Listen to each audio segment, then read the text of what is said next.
Welcome back, everybody, to the Sober Life Podcast. I'm your host, Scott Jones. I want to thank you for taking time to listen to us. Whether you're watching us live today, here Friday, or you're watching one of the reruns throughout the week, please make sure that you leave your comments because we like to read those. We like to know what you're thinking. And if you want to be a guest, certainly put that in the comments as well. Also, don't forget to like this channel, share it with your friends because that's how we get out there. All right. With that being said, I've got, we go back. How long ago were we doing? We were doing a podcast together years ago at a place called Treatment Partners of America. Yes, no longer with us, the treatment partners that died a bad death, but we're still here. And Sober Light, we did Sober Smash at the time with Scott Frankel, and we had other people. But we finally got a chance to get back together. This is Dr. Joe Milisitz. Did I say it right? Yes, you did. Milisitz. There we go. I just know him as Dr. Joe. Right. And you were a clinical director. I was doing programming, and we worked together. Yeah. And it's so good to see you, buddy. Yeah, it's good to see you too. I'm glad we're reconnected finally. It is great. It is great. And we both moved on and done other things. Yeah. Again, we worked together at Treatment Partners. The truth is we had a great program and we had a lot of fun there. It didn't quite work. It was a few things that just didn't work. But that's like most businesses. You got good ones, you get, things don't work. And you've moved around a few places and I've been moving around. You've settled in now, though, right? Yes, I have. Tell us, where are you at? What you doing? I'm at a Ascend Recovery Center in West Palm Beach mainly, but we've already branched out to New Mexico. We have a detox in New Mexico. We have a residential program in North Carolina. Wow. We're partnering with a mental health program in West Palm Beach. I think it's called Wisteria. Yes. And we also partnered over in Port Charlotte, Florida. We have a detox over there. On the Peace River, by the way, which is gorgeous. Wow. So Ascend is really branching out, partnering up with people, starting out on our own also. So we're building a nice little place based on a common ideal of treating people as an individual and treating people with dignity and respect. Now, Joe, you just said the magic word that people love to use on the internet now. Right. Individual program. Right. Yeah. We meet them where they're at, and they're using these terms, but people aren't doing it. Right. What is the difference between doing it and not doing that? So the catchphrase "we treat people as individuals" is thrown around all over the place, but it's rarely done. Right. Most treatment centers treat people as a whole. They'll have a group with 25 people in a group. That is not a group. That is called a lecture. Yeah. I'm a licensed clinical social worker, and the National Association of Social Workers say that a group is 8 to 10 people.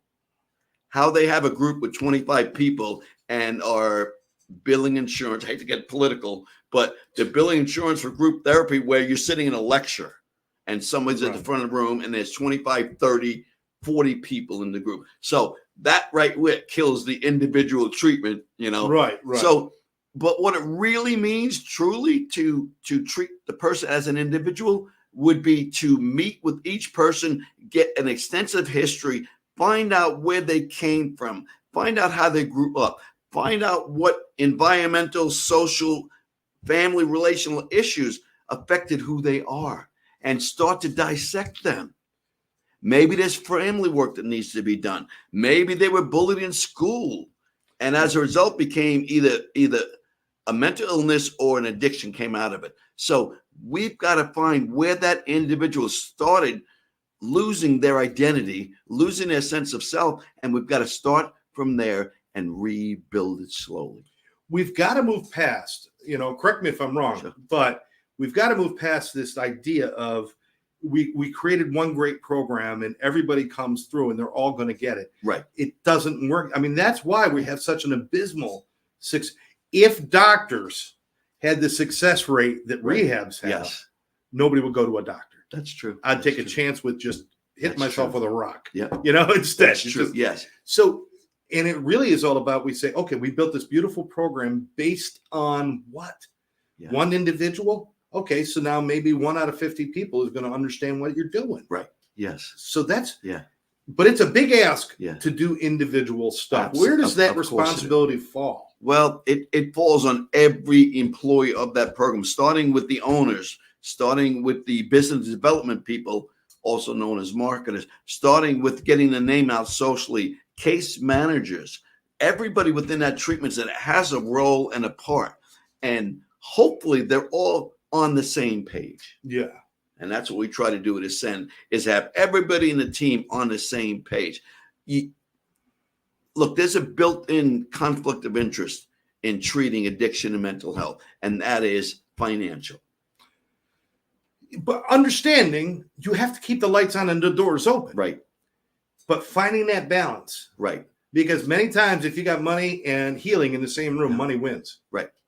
And that's what's happened in this field for the last 20 or 30 years. So what I do as a clinical director, okay, if a client's struggling beyond what I can provide or what my program can provide, we will refer them out to what we call a higher level of care. Just this week, we had a client sleeping in a chair all day, not sleeping at night. He was on Ozempic for diabetes and developed complications where he became dehydrated, wasn't drinking water, had to go to the hospital. So we referred him to a higher level of care, meaning a program that's mainly mental health based, right, and a residential program where he could stay there 24 hours. Now, he didn't want to go because he Ascend's model is small, boutique kind of treatment centers where everybody gets attention. And our programs are never more than 20 people. That's it. Yeah. We're not doing 100 clients, 120 clients. Right, right. Where friends of mine doing groups with 25, 30 people in it. Yeah, an occasional lecture is not a problem, but when That's right. every group is like that, that's a problem. That's right. That is a problem. Yeah, there are educational classes, educational groups where you're being taught. But you've got to know you've got facilitators who know how to engage that many people. Right. Many are not skilled enough to do that many people. True. PowerPoints and different things to keep them interested and keep them engaged. It's so important, and you mentioned something, and I want to get into this, and let's get into it now. We may as well. Yeah. The connection between mental health and addiction and mental health, yes, has now, after people have been kind of dipping their foot in the pool for a while, yes, now we're starting to understand this goes hand in hand. Absolutely. In 70, 80, 85% of the cases. Absolutely. We use the term co-occurring disorders. That could mean a substance use disorder, and it could also mean mental health disorder, bipolar, depression, borderline personality. Many of the psychiatric / psychological diagnoses really meet in the middle somewhere. And in the field now, it's important to treat both mental health and substance abuse, because the reality is most people that suffer with addiction problems, which we don't even use the term addiction anymore, by the way, it's called substance use disorder. Mm-hmm. That's the proper term. So there are no addicts. There are no alcoholics. Thank goodness. There are no heroin addicts. No such thing in the professional world. As a licensed clinical social worker, I can't use those terms. Well, it's one of those things that took the power away from the client. The minute I become addicted to a substance, I am no longer Bob. I am now an addict. Right. And it's like, that doesn't make any sense, because if Bob had cancer, you wouldn't call him cancer. Right. Yeah. So we've done that, and I'm glad we're doing that. Yes. Yeah. Every 10 years, the DSM is updated every 5 to 10 years. The Diagnostic and Statistical Manual is the psychiatric handbook. It's the Bible. It's what we bill on. It's what we use for labels. And this latest version, which is either 5, 6, I've kind of lost them. But the addiction is the word addiction is nowhere in that book at all. I think it's got to be number 6 now. Yeah. But yeah, you're right. It's I'm so glad. Well, and we're moving into such a great direction. But in the past, we did recognize that some people were suffering with anxiety and depression and other things, or maybe bipolar. Right. But the thought was, let's cure the addiction, and the other stuff will be okay. Right.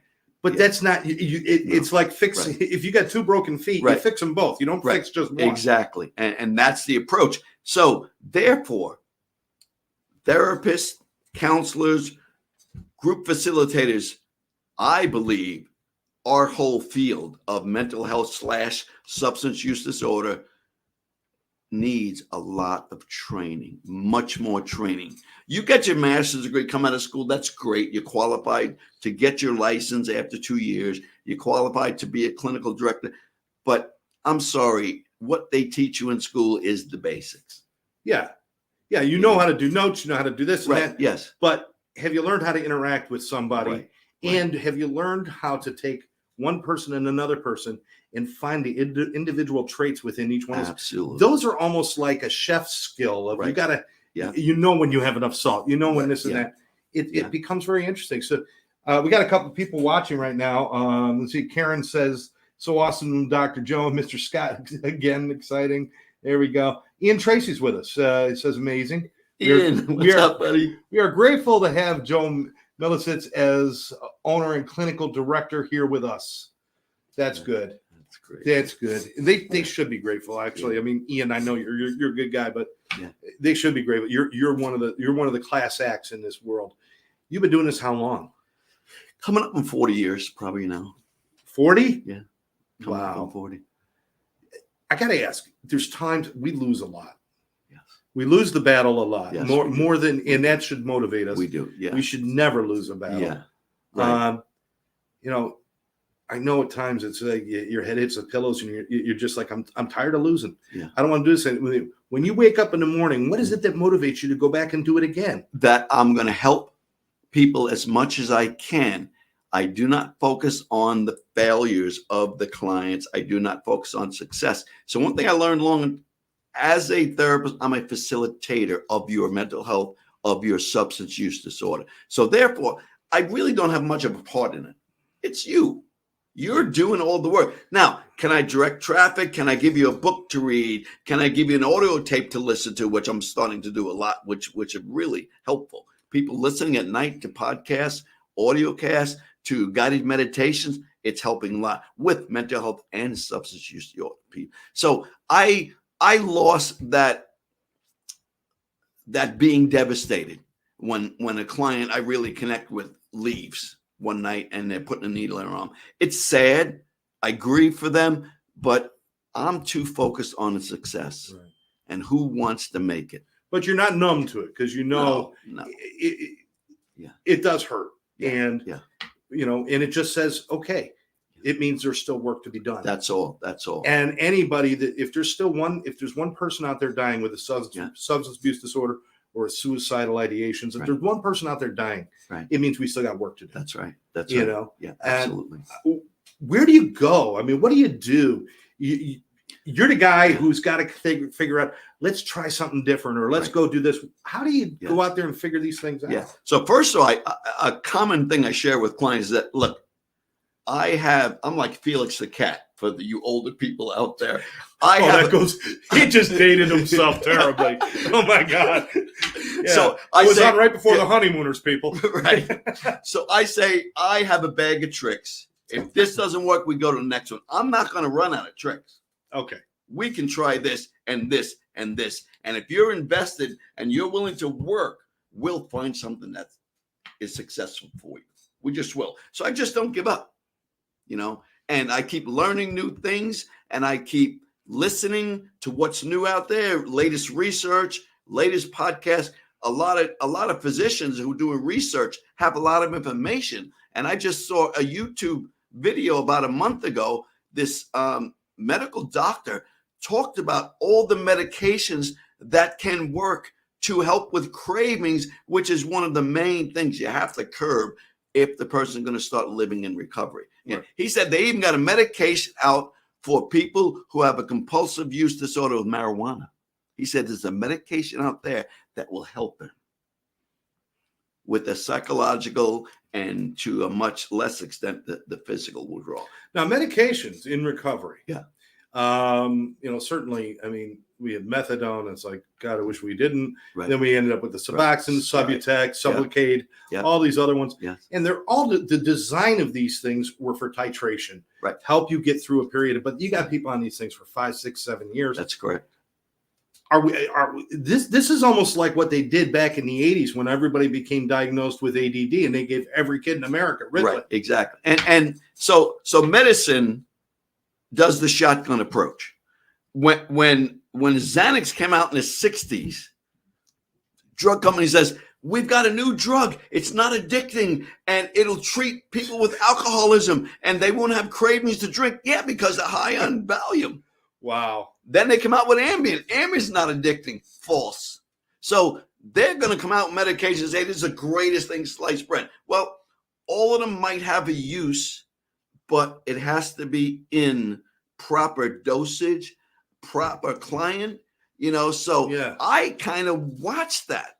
I've seen many people with heavy duty bipolar or borderline personality, and they're medicating them so much that they're basically zombies. Yeah, we got to watch those blanket statements because those are the father of psychology, Dr. Sigmund Freud. Right. Which I don't know why we follow that guy. Right. Do you ever notice there's never a picture of him smiling? Right. If we look to him for mental health, no, I don't think so. Yeah. He actually said the cure for morphine and alcohol addiction was cocaine, and he called it the wonder drug. So if we sat on that and we didn't move past that, where would we be today? Exactly.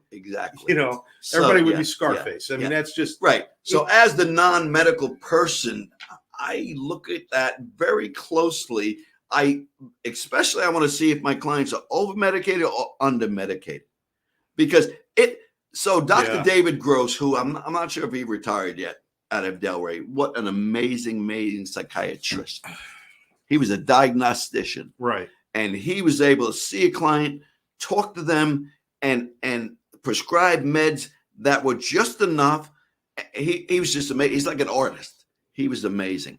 And unfortunately, most psychiatrists are not as interested in getting it right, and just rather here, this for this. I was just going to say that, Joe. I mean, this can't be the first option. Right, exactly. Oh, you didn't sleep last night? Let me just prescribe something. There you Instead go. of saying, were you eating late at night? Right. What were you doing before you went to, we don't look at some of those things. Exactly. But that falls on, the medical staff sometimes. I don't want to make. Right, I understand it's easy just to give them a medication. Right, yes. And it should not be the first answer. No. Our medical director out of center is Dr. Bishop. Wonderful physician. He's just a medical doctor, but he is amazing about looking at levels. And I'll say this client's having this problem. Well, what are they taking? How much are they taking? Why don't we try that? Certain doctors have the knack of looking things critically and looking at what should be happening. And I love working with him. He's our medical director, and he's amazing. When you work with a staff like that, yeah, the medical staff, the clinical staff, and even the support staff, the BHTs, and they all have to be on the same page about client care. And that's when you have them on different pages. Right. We've seen it at places where of course the doctor's arguing with the clinical and the clinical's arguing with the admin, and you got to be on the same page. Right. And even the clinical staff in treatment facilities, mental health and substance use disorder, even the staff. Let's say you got a master's level therapist, licensed or not, but been around for 20 years. Sometimes they are so set in their ways. Oh, these addicts. Oh, that addict's never good. Hey, what are you doing? Yeah. You've been around so long, you think you know everything? Oh, that addict, he's never going to get. Like, I get furious at that. And that's why I say even long-term therapists have been around for a long time. They still need training to be up on the latest models, up on the latest research, not just I know it all and now I can do it. And it's like, I'm not like that. I don't want to be like that. We don't work in a system, Joe, where there is an absolute. Right. I would love it if we found one. If there was a panacea and absolute, it put us out of business. But you know what? I go out of business with a smile. Absolutely. Because we'd always find something else to do. But there's never that, which means you have to always remain open and always look for what we know is fact today is not going to be fact tomorrow. Right. Yeah. Because we're still learning. Yeah. Anybody who's not on board with that, I mean, this is like giving people tenure, saying, well, whatever thinking you're stuck with, just keep going with that. Right. And that's so it can be, you can see it in all parts of life. In any vocation or trade, people get to a certain level, they think they know everything, and they become complacent, and they actually become less effective. Right. Is the fact, So I supervise interns for college. I supervise interns for their license, because every master's level therapist needs 2 years of supervision before they can take their exam. And I also supervise MSW interns from Barry and FAU and all that. Okay. And I love working with them. And Fortunately, the feedback is always that they love Dr. Joe. Why? Because I don't say I know everything. I say I'm learning with you. And by teaching you, I still learn. I remain fresh by teaching you. So you light up working with the young people in the business too. Absolutely, yeah. A new intern or an older therapist, long as they're open and we can exchange ideas. I learn a lot from my interns, Yeah. And that's the way it has to be, an exchange of ideas. Absolutely. I mean, I know it wasn't that long ago people were walking in saying, well, the clients aren't engaged. And I'm like, what did you bring? What did you bring them? Did you think they were coming? They just spent 6 years on the street with a needle in their arm. Yep. They're not going to come in with this, Holly go lightly attitude and everything's fine. Yes. No, they're going to struggle. You have to bring the excitement. Right. So if a staff member says to me, they're not engaged, I said, why not? Yeah. What did you bring? What are you doing? What material are you presenting? And why are they not engaging? Yeah. Did you introduce them individually to invite them to share why they don't find this subject matter interesting? Why? See, when they're not engaged, I look at me. I'm like, what am I not doing? I love that. I might break out a ball game or a volleyball. I'm changing it up. You have to. You have to, because they're coming in. I mean, they're blank slate. Yep. They're not going to come in. They don't know how to respect. They don't know how to sit still. No. Not all of them, but a great many of them. Right. A great many of them are just hurting physically or emotionally.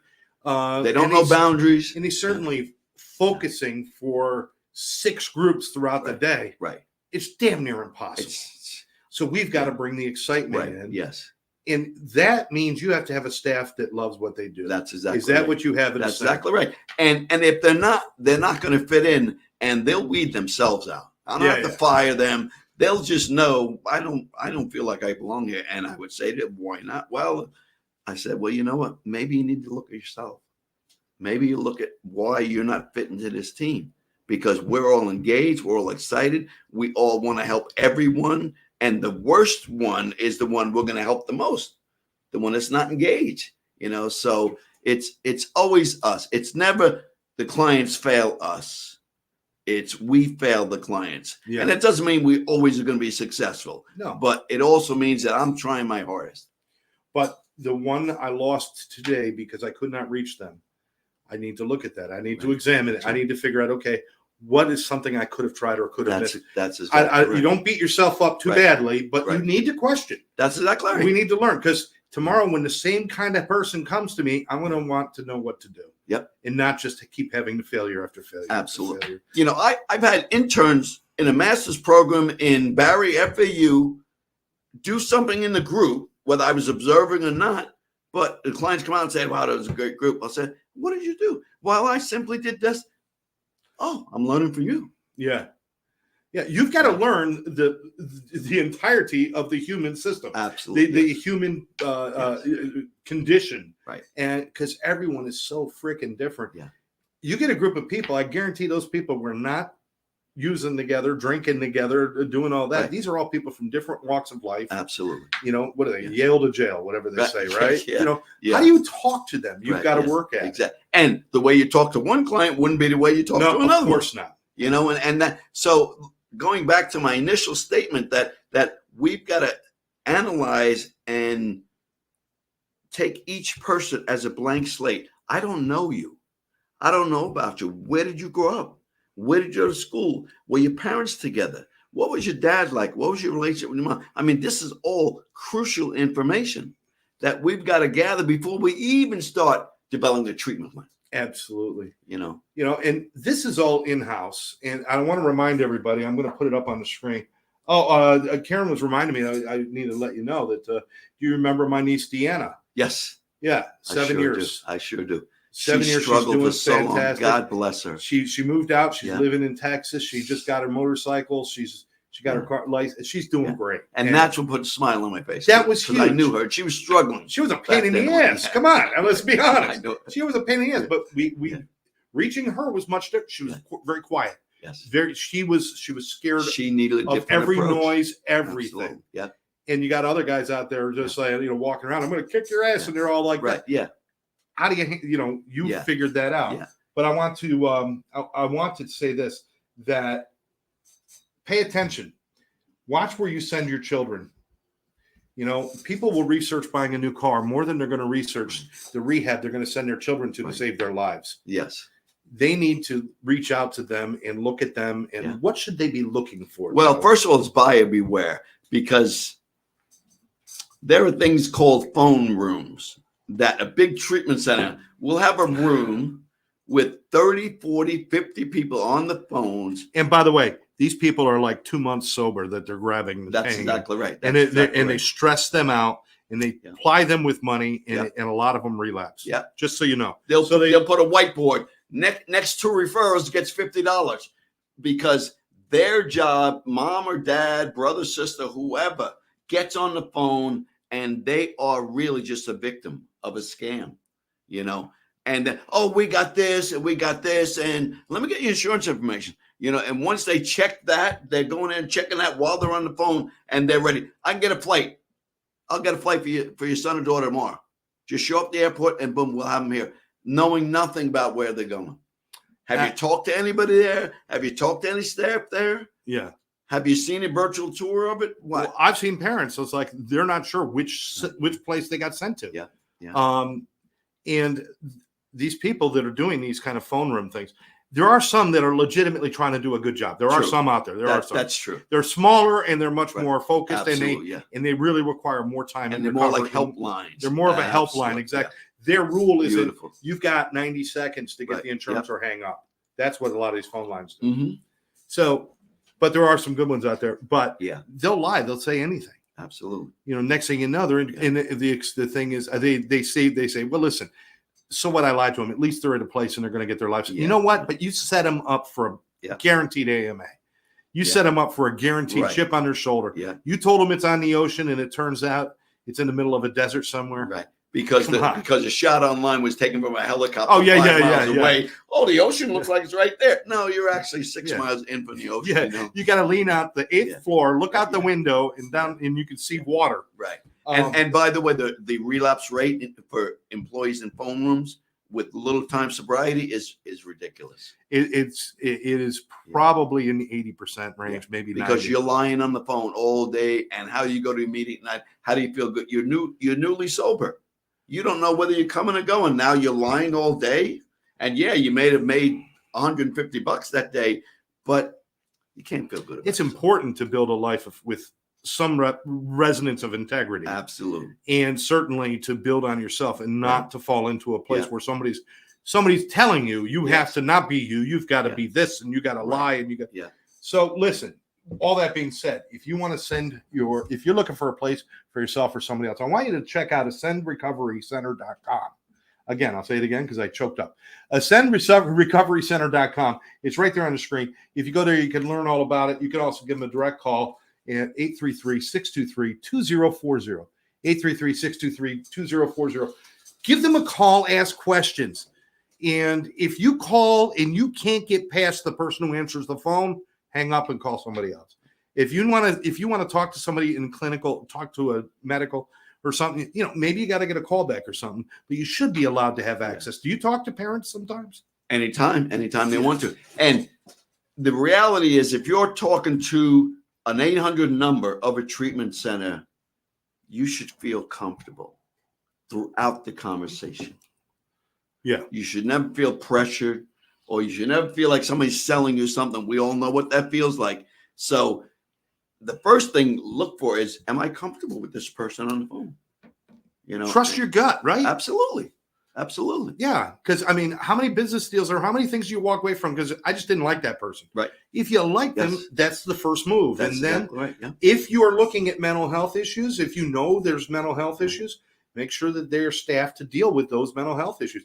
Everybody says, we can handle dual diagnosis. Sure. Right. Yeah. They can probably handle anxiety, depression. Right. Yeah. But they can't handle higher level problems. No, and that's the problem. And they all say they can. And then the client with the mental health issue is sitting in a recovery group feeling like he or she doesn't belong. Right. And what about what I need? What about my hallucinations? What about my sleeplessness? What about my PTSD? What about my trauma?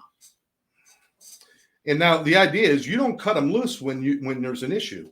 No. You find a place that would work for them. Absolutely. And you're just as happy as long as you're doing good. Right. Yeah. I mean, okay, we're not going to make money on this kid. Doesn't matter. We're going to save a life today. Right. Exactly. Right. And that's what Ascend believes. Everybody from Ian and Samantha all the way down the line believes the client is first. What can we do to help them? And that's why I wouldn't work in a place, because you hear night managers, and it's a little bit of industry stuff. You hear night managers, you walk in the morning meeting and the vice president or whoever is running the meeting says, oh, by the way, Jim Smith, he goes today. Meaning his insurance ran out. And that message was to that therapist, whoever is on his caseload, that therapist has to discharge that client that day because the insurance ran out. Whether they got a place to go or not. Right. I've never worked in a place. I never would. I've interviewed at some and said, nope, it's not for me. So this is all stuff you can find out by calling, making inquiries, asking, hey, is it possible for tomorrow morning? Can the clinical director give me a call? Absolutely. Dr. Joe will call you in the morning. That's what you want to hear. Ask questions. There's no dumb questions. Right. Exactly. The only dumb ones are the ones you don't ask. Right. Exactly. Exactly. And we need to know what's going on. Now, so ascend, I love the word ascend because, what we do is we ascend to a higher level of existence. That's exactly right. What we do is we heal the human so that the human transcends the addiction. Yes. And the substance abuse disorder. Right. It still exists. Yes. But we're living at a higher level above Absolutely. it. And that's what recovery is supposed to be. Recovery isn't supposed to be, I don't drink and I don't use. It's supposed to be so much more than that. Miserable. What is recovery supposed to be to you, Joe? Yeah. Recovery is, so I have a belief that people who come in my treatment center with mental health or substance use disorder issues, that's not really who they are. That's who they become as a result of trauma. And a trauma is a whole other thing, maybe a whole other podcast. But as a result of their life difficulties, they are not the person they were truly meant to be. They are sidetracked. And I'll tell clients in the face, you are not really who you were supposed to be. You got sidetracked, you got derailed because of trauma, because of life difficulties, because of some reason your life went off track. And you're having a hard time getting back. I'll look at a young lady, young man, I'll say, you look like a teacher to me. You talk about you like kids, you talk about you like learning. You should, and I'll tell people what I see in them. Yeah. And they're like, oh, really? I'm like, yeah. Well, they probably stopped seeing things in themselves a long time ago. That's exactly right, Scott. They've lost faith in themselves. They lost faith that they can actually do anything anymore. And with family, friends, employers who fire them, I mean, they get it from the world. You're worthless. You can't work anymore. We don't want to see you. Families have cut people off that are struggling with mental health and substance use. And they come in a lot of times just broken. Yeah. And I love to see them come in because as I help them to heal themselves and give them some self-esteem that they can hold on for themselves, and that's what makes me keep going in this field, actually. That's little victories. And for 40 years you've been doing it. And I know you've helped a lot of people, Joe. I hope so. I know you have. I hope so.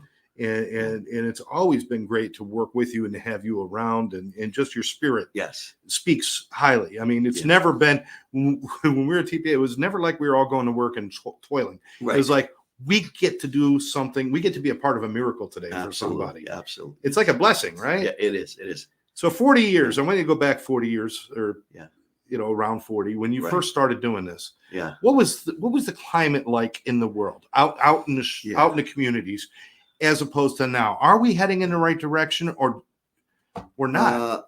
Yes and no. The professionals out there like me, and there are hundreds of thousands of them, we're heading in the right direction. When I came into this field, AA didn't believe in medication. Right. So if you tried to get a sponsor in Alcoholics Anonymous and you told them I was on medication for depression, they'd say, no, you don't need it. All you need is the 12 steps. So AA has finally come off of that over the years. And by the way, their success rate lower than treatment centers too. Yes, yeah. Because of that stubbornness. Yeah. But They say like 1 in 36 people who go to AA ever sober. So, Wow. but it's difficult. But hopefully we're growing. But that being said, the world is still ignorant. The world is still prejudicial. The world is still racist. The world is still sexist. We know what we live in. Right. It's sad that's the state of this world, where I don't know about other countries, but in our country, we're so forward, but yet we're so backward in everything. And it's so I'm fighting that all the time. It's tough. And I know we've had improvements with stigma. Yes. We've had improvements. Yes. You can't get a good Hollywood role without going to 3 rehabs first. I mean, it's just, yes. It's standardized. Right. But we still kind of, it's like, okay, they had an alcohol problem, or they've got a depression problem, or but we still kind of say it with a whispered tone, and we still do it with not having any idea what to do. That's right. How many people have family members out there, or friends or loved ones that are suffering either from a mental health disorder or from a substance abuse disorder? Yes. And everybody's just like, well, if I say something, he's going to get mad. And then it's, it's sad. We need more education out there. Absolutely. So Michael Phelps was one of the first years to come out about his depression. Simone Biles 4 years ago had her yips. And Michael Phelps went to drugs to self-medicate, and because there of that. It was, right, before he realized he really needed help. And he got therapy, he got the help he needed, and he's doing great now. He's really a spokesperson. And you're right, the Simone Biles thing was a national stage, or global stage. Right. When she walked away and said, I can't do this, and explained why. And how many people are still critical of her? What do you mean? That's your job. You're supposed to, even coaches, I hate to say it, even some of the coaches, she even said it. They were like, what? What's wrong with you? What's wrong with you? How about some compassion? I'm going through anxiety and depression. We see this all the time with kids going out and either committing crimes or even, God bless, murders or something. Yeah. And there's always a handful of people that say, Johnny's been a mess for a long time. Right. Well, why didn't you do something? Exactly. Yeah. Why aren't we doing something? Yes. This may be crazy. Tell me if I'm crazy. I would like to see education start in high school. Of course. For understanding the difference between sadness and depression. Of course. And Absolutely. so that when they go home and they see their mom or their dad, they're struggling, they may have a little information, or when they see themselves or a friend, having basic knowledge about mental health should be crucial and critical. It should be a curriculum. It should be in the curriculum. Starting in junior high and high school, and so many parents in denial. So many parents don't want to admit that their child is sick mentally. And it's just really sad. But we got a lot of work to do. But I'm in the trenches every day. So are you, with training. So I'm in the trenches. I'm digging, and that's all I can say is I'm doing the best I can. And if I can affect one person's life and motivate them to live a sober life, well, I'm good. You're doing great work, man. Yeah. You're doing great work. And it's great to see you over there with Ian and the whole gang over there. And Ian, Samantha, some really good people. Yeah. And I'm going to invite everybody, please, go to ascendrecoverycenter.com or call the number 833-623-2040 and find out more about Ascend, even if you just want to ask a question. Yeah. Because that's what we need to do. We need to have more open, honest, and frank discussions. Yes. That aren't horrible to say out loud. Right. That's right. If you break your leg, you don't hide your cast from the world. That's right. If you break something in your head, we got to hide it. Right. Exactly. And that's not good. Exactly. Yeah. And of course, veterans, I'm a veteran, and, finally we've been putting some money towards veterans in the last 8 years or so, which is great. And we're finally getting them help's readily available. We're doing PTS counseling. I'm proficient in EMDR, eye movement desensitization and reprocessing. EMDR is an incredible therapy to apply to PTSD. So I've taken the word trauma and changed it to life difficulties, because trauma's got that word, you must have been in war, or you must have got raped, or beaten up. No, it's life difficulties. Right. I was never physically or sexually abused. However, my father was verbally and emotionally abusive. You're a loser. You'll never be nothing. Day to day. I had just as much trauma as a person who was in war and got wounded. It's the same. So the word trauma is a buzzword that I don't like using anymore. I call it life. If you have life difficulties, that may be part of why you can't get sober.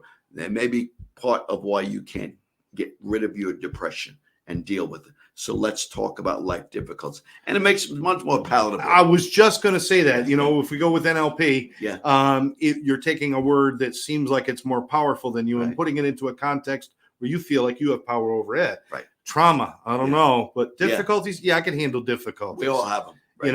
And it allows you. You're right. It's more palatable. It makes it easier to approach those issues. I want to end with this, or get to this, and we could certainly wrap up with anything you want to. Sure. But how important is it that the families are involved in treatment, whether it's mental health or addiction? Right. Because treating somebody, then sending them home to a family that has no idea what's going on. Yeah. Best of intentions. Right. That's right. But no freaking idea. That's right. That's not good for anybody. Yeah. And, because of shame, because of societal pressures, parents have a hard time embracing their children's difficulties. They want to, their heart feels it, but am I willing to be public with this? Yeah, because you got mom saying, "What did I do wrong?" and dad saying, "I don't want to lose her son." There we go. And so let's pretend it doesn't exist. That's exactly right. So it's so difficult, and it still goes on so much. And it's the society we live in. The expectations of everybody to be healthy, everybody to be rich, everybody to have. You see it on social media, and it's a shame. Let's just get down to admitting I have a problem, and let me get some help, because the help is finally getting out there more and more. But you have to start by admitting, my son's got a problem, my daughter, our family's got a problem. Let's get help. And information is so readily available now. It is. It's not like the old days where you had to, I can't learn anything unless I'm on the phone or go to a doctor. Right. Online, there's all sorts. Do research, learn about it. And then more importantly, talk about it openly, at least in your home. Yep. At least in your home, your son or daughter, husband or wife should be able to say, I'm having a bad day. Right. Absolutely. And not have it turn into a freak out session. Right. Because you're all talking about it. Right. I'm scared of you being sick. Yeah. I'm scared of our son being sick. What will that mean to us? And by the way, if you want to contact this end and say, I want to speak with Dr. Joe, they'll transfer your number and I'll give you a call if you got some questions. That's my life. This is what I do. So absolutely. Well, Joe's always been the guy who would go above and beyond just to make sure that people get the information that they need. And knowing Joe and knowing some of the staff over at Ascend, and hopefully I'll get to know the rest of them. You'll have to come over, spend some time, but good people doing good work. Yes. And we just need more of that. Yeah. Absolutely. The crisis of South Florida treatment is past. Right. There are still some treatment centers that aren't good. I'm sorry. Right. There's also car dealerships that aren't good. That's true. It's just the way it is. I mean, not everybody can be good at everything. Exactly. But this is a good place to come to check it out. They also have other locations, so that's kind of a bonus. Yes, it is. And these are good people doing good work. Again, Joe, if somebody's out there listening right now and they just don't know about themselves, about, if it's parents and stuff, make a call. But if it's you sitting there saying, I don't know if I should do something or not, what do you suggest? Well, start off by contacting somebody who might have the information. And again, go with your gut. Whoever you call, wherever you call, you got national hotlines now for depression and mental health. Whoever you call, it's important to feel comfortable when you're talking to somebody on the phone. That's the main. And if you don't feel comfortable, hang up and call somebody else. Like I said, you can call us and say, I need Dr. Joe to call me. And if it's on a weekend, it may be Monday, but I will call you and talk to you straight up, talk to you honestly, and give you the best direction I can give you and your family. Absolutely. Ask questions, talk about it, practice talking about it. Yeah. We need to be better at this. Right. Yeah. Trust me, if you still want to have drama in your life, we'll find something else. But let's end this one. Let's bring this one out into the light of day so that people can get the help they need. And let's all participate. Let's not punish somebody for something that they don't have control over. I mean, they will gain control. They will if Eventually. they get help. If Yeah. they get help. More So- than they ever had. Oh, eventually. definitely Yes, more. Yes. Definitely more. All right. So with that, guys, I want to thank you for tuning in to Sober Life Podcast. Joe, absolute pleasure, my friend. Great connecting with you again, Scott. Oh. We've always gotten along great. We've always We're gotten like, along. We're like minds. Yeah, So, absolutely. yeah. And this is what we're moving towards, and just become a part of the recovery scene. Help people out. There's a lot of great programs out there. Do some volunteer work. If you don't have a problem, but you want to get involved, there's volunteer work to be done. If you want information about trainings and learning more things, you can get a hold of us at One Brother, One Sister. Just go to onebrother1sister.com. We have trainings for first responders. We have trainings for our community heroes, which are you people out there that just care about things and want to make a difference. One day I'm hoping we're going to get to a point where, Joe, you and I are just going to have not much to do. Yeah. But unfortunately, I think we're still quite a ways from that. And we're just going to have to keep working on it. Yeah. If you had to say one thing that you would love to see change in the next 5 or 10 years in our communities and in the world and how we do things, what would you like to see change? I would like to see people be willing to talk about what's bothering them, talk about their families, talk about their children, talk about their marriages, talk about their depression, talk about their anxiety. I would love people to just start talking more, because when you talk, you put information out there.